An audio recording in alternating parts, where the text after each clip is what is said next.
Hello friends, जैसा कि आपको पता है हम काफ़ी वक्त के बाद आए हैं। ब्रेक के 2 दिन लगा क्योंकि हम कहीं चले गए थे, काम था। लेकिन हम अपने जो है आपको काफ़ी मिस कर रहे थे।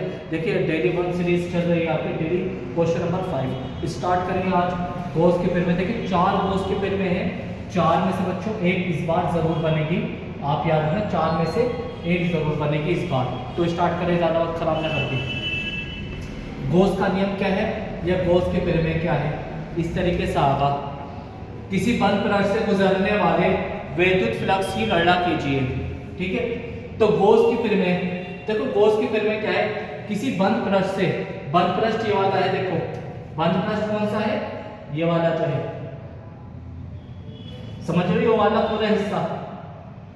किसी बंद पृष्ठ से गुजरने वाला संपूर्ण वैद्युत फ्लक्स यानी पूरा वैद्युत फ्लक्स इससे गुजरने वाला, उसके अंदर उपस्थित कुल आवेश के यानी Q के क्या होता है, एक बटे एप्सिलॉन गुना होता है।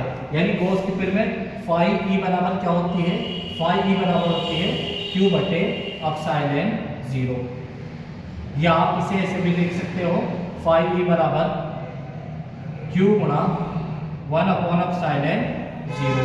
देखो लिखा ना, कुल आवेश का मतलब गुणा 1 बटे एप्सिलॉन गुना, या 1 बटे एप्सिलॉन गुना का मतलब गुणा में लिखा जाता है उसे। ठीक है, अब क्या होगा, इसकी उपपत्ति करेंगे। उपपत्ति में लिखे हुए कि एक पृष्ठ है, बंद पृष्ठ जिसका है S और उस पर एक बिंदु है P और उसके अंदर जो है टोटल Q आवेश है, या एक छोटा सा पृष्ठ ले लिया, इसका स्थान ले लिया DS। इस तरीके से आप इसके लिए लिख सकते हैं, ज़्यादा टाइम वेस्ट कराने का है नहीं, आप देख सकते हैं। इसमें जो इंपॉर्टेंट बात याद रखनी है वो ये बात रखनी है बच्चों, इसके अंदर सबसे पहले हम इसके लिए वैद्युत फ्लक्स लेंगे ds के लिए, तो dx के लिए फ्लक्स आ जाएगा d फाई e, क्या आ जाएगा d फाई e। तो d फाई e बराबर क्या होता है, याद रखना ये होता है ADA के बराबर। क्या होता है, ADA। बच्चों ये बात तो याद ही रखो आप, d फाई e बराबर ADA। अब आपको पता है कि जब भी हम पॉइंट हटाते हैं तो बीच का कोण लिख देते हैं।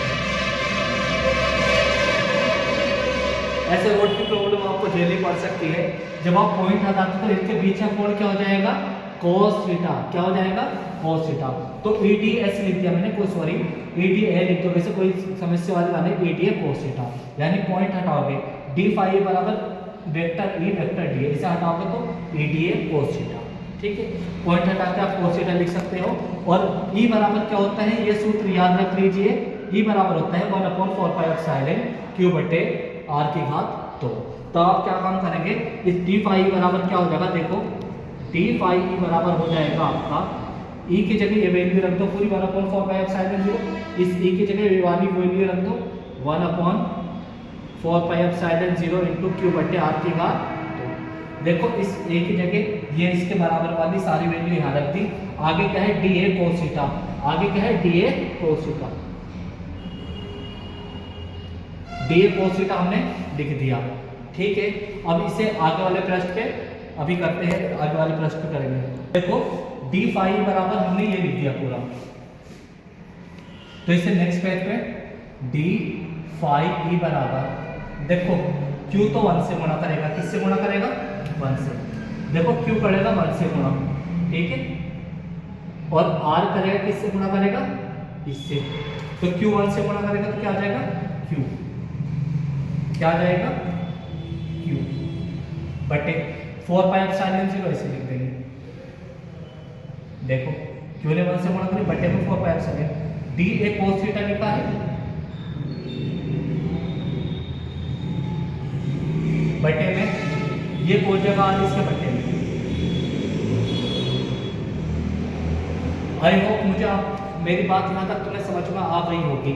यहाँ से एक बात और याद रखनी है, क्या याद रखनी है, तुम्हें पता होगा वैद्युत फ्लक्स में फाई ई बराबर होता है बंद समाकलन या समाकलन है E vector into dA vector. ये तुम्हें याद रखना है हर हाल में, ठीक है, ये तुम याद रखोगे। फाई का फ्लक्स का फॉर्मूला है, तो ये फाई क्या है, ये फाई है संपूर्ण फ्लक्स, क्या है, संपूर्ण फ्लक्स।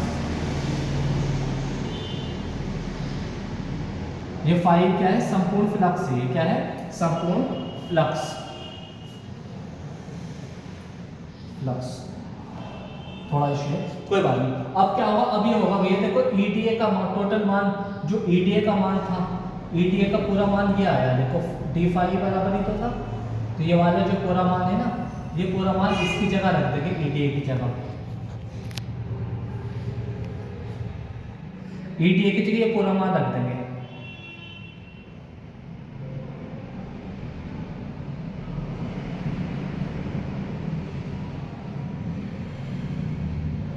अब आप जानते हैं देखो इसमें क्या होगा, इसमें ये इंटीग्रेशन से ये बाहर आ जाएगा,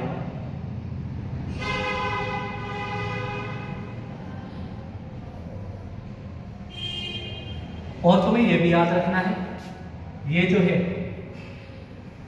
डी ए कोस थीटा ये घन डी ओमेगा के बराबर होता है, किसके बराबर होता है, डी ओमेगा के बराबर होता है डी ए कोस थीटा बटे आर की घात 2, और डी ओमेगा क्या है, ये घन कोण है, क्या है, घन कोण। तो आप लिख सकते हो d a cos theta r की घात की जगह क्या लिख सकते हैं, अंदर अब क्या बचा, इसके बराबर क्या लिख देंगे, डी ओमेगा, क्या लिख देंगे, डी ओमेगा। अब इसके बचे में अब ये जो समाकलन डी ओमेगा है ये बराबर किसके होता है, ये बराबर होता है 4 पाई के, ये किसके बराबर होता है, 4 पाई के। तो आप लिख सकते हो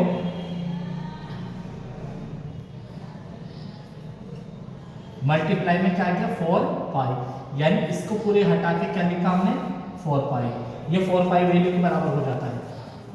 अब जरा कपड़े क्या लूं, देखो 4 पाई से 4 पाई का कट कर दिया, तो 5 ई बराबर क्या आ गया, देखो तुम देखो ध्यान से, 5 ई बराबर है क्या, क्यू बटे आप साइड 0, और देखो ध्यान से यही कोस की फिर में है, यही कोस की फिर में है जो हमने लिखा,